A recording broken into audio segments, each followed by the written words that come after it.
భార్యాభర్తల మధ్య ప్రేమ ఎలా ఉండాలనే చిన్న స్టోరీ ఇది. ఉదయం 5 గంటలు అలారం మోగకముందే అనురాధ కళ్ళు తెరిచింది. అలవాటైపోయింది. పక్కన శ్రీనివాస్ ఇంకా నిద్రలోనే ఉన్నాడు. ఒకప్పుడు అతను నిద్రలో ఉన్న ఆమె చేతిని పట్టుకొని పడుకునేవాడు.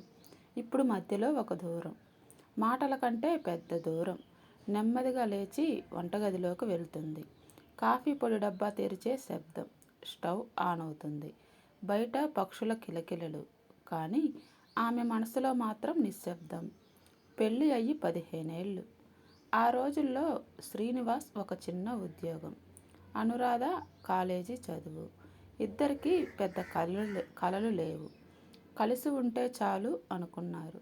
మొదటి జీతంతో శ్రీనివాస్ ఆమెకు చీర కొన్న రోజు, ఆమె కన్నీళ్లతో నవ్విన రోజు అన్నీ ఇప్పుడు గుర్తొస్తున్నాయి. హాల్లో శ్రీనివాస్ లేచాడు. ఫోన్ చూసుకుంటూ కూర్చున్నాడు. కాఫీ పెట్టావా అన్నాడు. పెట్టాను అంది. ఇంతే, మాటలు ముగిశాయి. పిల్లలు స్కూల్కి వెళ్ళారు. ఇంట్లో మళ్ళీ నిశ్శబ్దం. అనురాధ స్కూల్కి బయలుదేరుతుంది. తలుపు దగ్గర ఆగి వెనక్కు చూస్తుంది. ఒకప్పుడు శ్రీనివాస్ జాగ్రత్త అని చెప్పేవాడు. ఈరోజు ఏమీ లేదు. ఆమె వెళ్ళిపోతుంది. స్కూల్లో పిల్లలకు పాఠాలు చెప్పినా ఆమె మనసు క్లాసులో లేదు. ఒక చిన్న అమ్మాయి అడిగింది, మేడం, మీకు ఎప్పుడు సంతోషంగా ఉంటుంది అని. ఆ ప్రశ్నకు సమాధానం చెప్పలేకపోయింది. సాయంత్రం ఇంటికి వచ్చేసరికి శ్రీనివాస్ ఇంకా రాలేదు. పిల్లలకు భోజనం పెట్టి పడుకోబెడుతుంది. గడియారం 11 చూపిస్తుంది. అతను వస్తాడు అలసటతో. తిన్నావా అని అడగదు. తినేసా అని అతను చెప్పడు. ఇద్దరు వేర్వేరు గదుల్లో ఉన్నట్టే. ఒకరోజు చిన్న గొడవ. పెద్ద మాటలు లేవు. కానీ ఆ మాటల మధ్య దాగిన నిర్లక్ష్యం అనురాధను గట్టిగా గాయపరిచింది. నీకు ఎప్పుడైనా నేను గుర్తొస్తానా అని అడిగింది.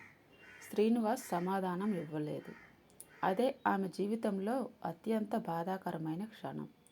ఆ రోజు రాత్రి వర్షం పడుతోంది. అనురాధ ఇంట్లో ఉండలేక బయటకు వచ్చేసింది. బస్టాప్ దగ్గర కూర్చుంది. ఫోన్లో పాత ఫోటోలు చూస్తుంది. ఒక ఫోటోలో శ్రీనివాస్ ఆమెకు గాజులు వేస్తున్నాడు. నువ్వు నవ్వితే నా రోజు బాగుంటుంది అన్నాడు అప్పుడు. అదే సమయంలో ఇంట్లో శ్రీనివాస్ ఒంటరిగా కూర్చున్నాడు. ఇంట్లో ఆమె లేనట్టు గమనించి మొదట కోపం, తర్వాత భయం, చివరికి బాధ. బెడ్రూమ్లో పాత ట్రంక్ తెరిచి చూస్తాడు. అందులో అనురాధ రాసిన లేఖలు, చిన్న చిన్న కాగితాలు. నీకు అలసట ఉన్నప్పుడు నీ భుజం కావాలి. నువ్వు నవ్వితేనే నేను బతికినట్టు అనిపిస్తుంది. ఆ మాటలు అతని గుండెను తాకుతాయి. తన తప్పు అతనికి అర్థమవుతుంది. ప్రేమను నిర్లక్ష్యం చేయటం అతి పెద్ద తప్పు అని బయట వర్షంలో ఆమెను వెతుక్కుంటూ వస్తాడు. బస్టాప్ దగ్గర ఆమెను చూస్తాడు. తడిచిపోయి ఒంటరిగా. మాటలు రావు. తన షర్ట్ తీసి ఆమె భుజాల మీద వేస్తాడు. ఆమె ఒక్కసారిగా ఏడ్చేస్తుంది. నేను కనిపించట్లేదా నీకు? ఆ ప్రశ్నకు సమాధానం అతని కన్నీళ్ళే. వర్షంలోనే అతను మోకాళ్ళపై కూర్చుంటాడు. నిన్ను ప్రేమిస్తున్నాను అను, కానీ నిన్ను చూసుకోలేకపోయాను. ఆ రాత్రి వాళ్ళు ఇంటికి వెళ్ళరు. ఒక చిన్న లాడ్జ్ ఉంటారు. మాట్లాడుకుంటారు, ఏడుస్తారు, నవ్వుతారు.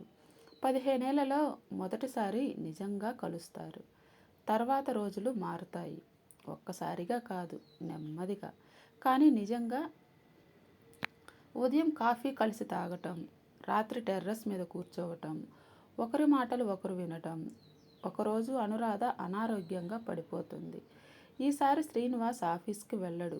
ఆమె పక్కనే కూర్చుంటాడు. ఆమె చేతిని పట్టుకొని, ఇప్పుడైనా అర్థమైంది, నువ్వు నా జీవితం అను. పిల్లల పెళ్లి ఫంక్షన్. అందరూ హడావుడి. మూలగా అనురాధ, శ్రీనివాస్ కూర్చుంటారు. ఆమె చెంపపై అతని చేయి. ఆమె మెల్లగా అంటుంది, మనిద్దరం మళ్ళీ మొదటిసారి కలిసినట్టు ఉంది. అతను నవ్వుతూ అంటాడు, ప్రేమ అంటే మొదటిసారి కాదు, చివరి వరకు నిలబడటం. కెమెరా నెమ్మదిగా దూరం వెళ్తుంది. వాళ్ళిద్దరూ చేతిలో చేయి వేసుకొని నవ్వుతున్నారు. ప్రేమ గెలిచింది. ఓకే ఫ్రెండ్స్, ఈ స్టోరీ నచ్చితే దయచేసి లైక్ చేయండి, షేర్ చేయండి, మీ ఫ్రెండ్స్కి షేర్ చేయండి, సబ్స్క్రైబ్ చేయండి. Thank you friends.